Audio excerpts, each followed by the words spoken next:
بسم اللہ الرحمن الرحیم۔ السلام علیکم ورحمۃ اللہ۔ آج کا ہمارا ٹاپک ڈاکٹر عبدالرؤف ظفر صاحب کی کتاب علوم الحدیث، فنی، فکری اور تاریخی مطالعہ، اس کا اسلوب اور منہج ہے۔ سب سے پہلے ڈاکٹر عبدالرؤف ظفر صاحب یعنی جو مصنف ہیں ان کے حالات زندگی مختصر سے میں آپ کو بتاؤں گی۔ ہم سب ہی ڈاکٹر عبدالرؤف ظفر صاحب کی شخصیت سے واقف ہیں۔ آپ کی پیدائش 1951 میں ہوئی ہے اور آپ کی وفات 2020 میں ہوئی ہے۔ ڈاکٹر صاحب میرے اساتذہ میں سے ایک انتہائی شفیق استاد ہیں، اور ڈاکٹر عبدالرؤف ظفر نے قدیم جدید دونوں درسگاہوں سے فیض حاصل کیا ہے، اور ان کے پاس اگر درس نظامی سے فراغت کی اسناد تھیں تو اسلامیہ یونیورسٹی بہاولپور سے عربی اور علوم اسلامیہ میں امتیازی سندات کے حامل بھی تھے، اور انہیں حکومتی وظیفے پر گلاسکو یونیورسٹی انگلستان سے 1988 میں پی ایچ ڈی کا اعزاز حاصل ہوا، جہاں انہوں نے امام بغوی کی مصابیح السنہ کے رجال پر تحقیقی کام کیا۔ 1988 سے اسلامیہ یونیورسٹی بہاولپور میں حدیث شریف کے استاد اور 1991 سے مسند سیرت کے ڈائریکٹر بھی رہے۔ اپنی علمی مناسبت، قلبی لگاؤ، ذہنی استعداد، استحضار علوم اور اخذ استفادہ کی صلاحیت کے باعث متعدد کتابوں کے مصنف بھی تھے۔ عربی، انگریزی اور اردو زبان میں انہوں نے تقریباً 64 یعنی 64 کے قریب مقالہ جات بھی شائع کیے ہیں،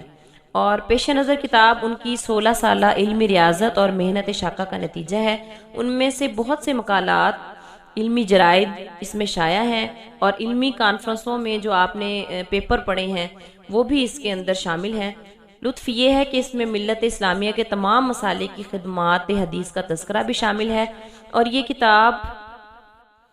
بی ایس کے اسٹوڈنٹس کے لیے، اور جو لوگ ایم فل کر رہے ہیں، پی ایچ ڈی کر رہے ہیں، یا مدارس سے جن کا تعلق ہے، درس نظامی کر رہے ہیں،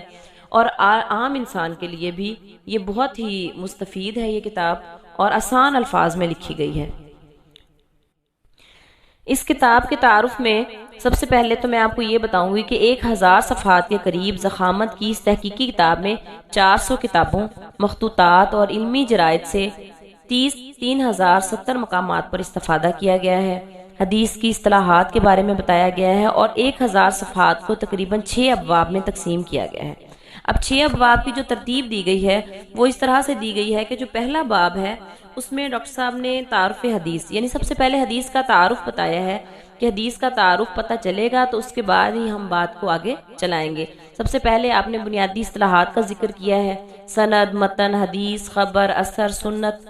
یہ ساری جو اصطلاحات ہیں بنیادی، ان کا لغوی معنی بتایا ہے، اصطلاحی تعریف آپ نے بتائی ہے، اور عربی کے ساتھ ان کی مثالیں بھی دی ہیں۔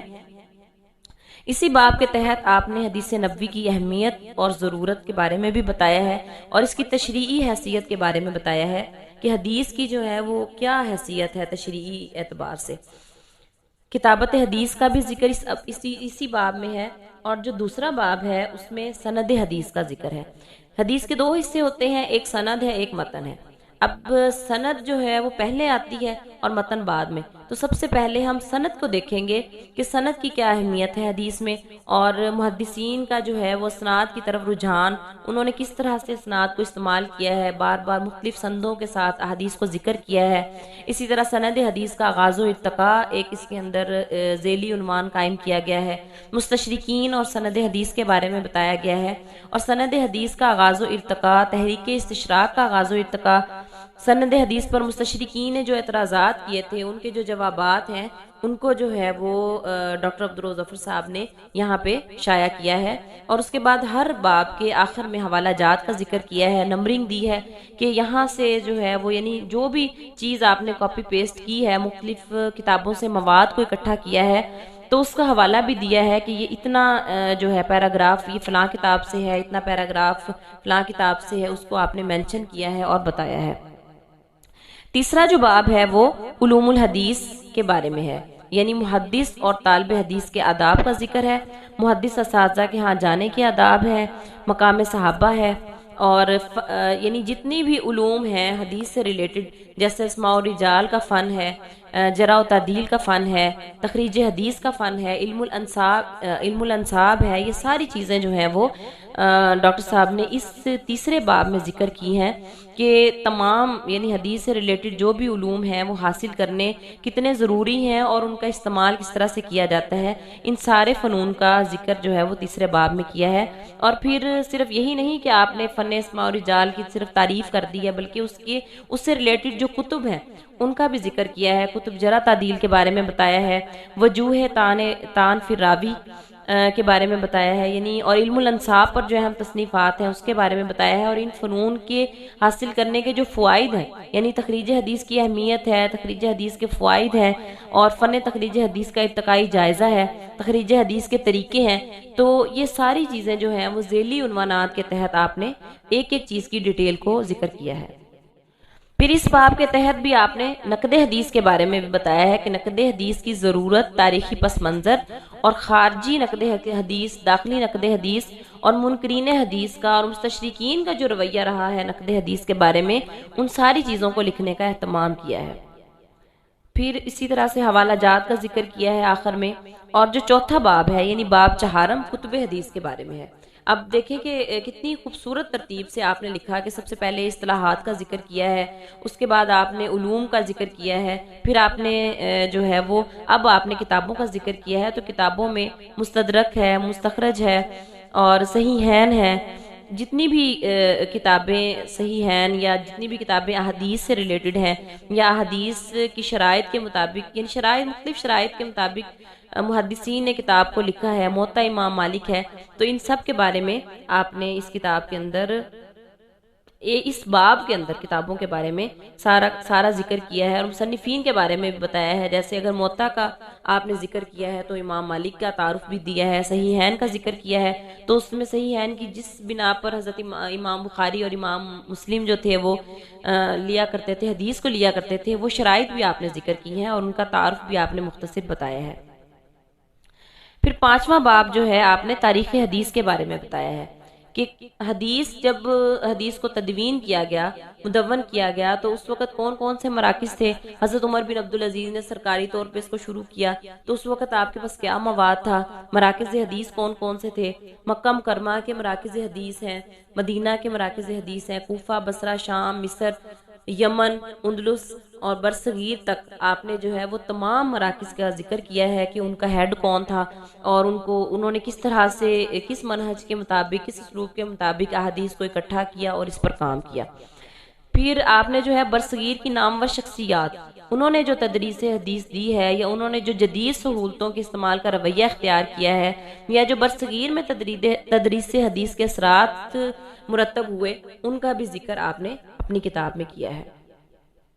پھر آخری اور چھٹا باب جو ہے آپ نے بہت اہم اور بہت ہی ظرف کا مظاہرہ کرتے ہوئے آپ نے تمام مکاتب فکر کا نظریہ حدیث بتایا ہے۔ سب سے پہلے آپ نے فتنہ انکار حدیث، تاریخی تحقیقی جائزہ برصغیر کے تناظر میں، یعنی انکار حدیث کا فتنہ شروع ہوا اور نبی کریم صلی اللہ علیہ وسلم کے دور سے ہی شروع ہوا، اور وہاں سے لے کے آپ نے جو ہے وہ تاریخ کو ذکر کیا ہے، اور عصر حاضر تک آپ نے ساری کی ساری ڈیٹیل کو یہاں پر واضح کیا ہے۔ یعنی دور نبوی میں انکار حدیث، منکرین حدیث کے مختلف گروہ،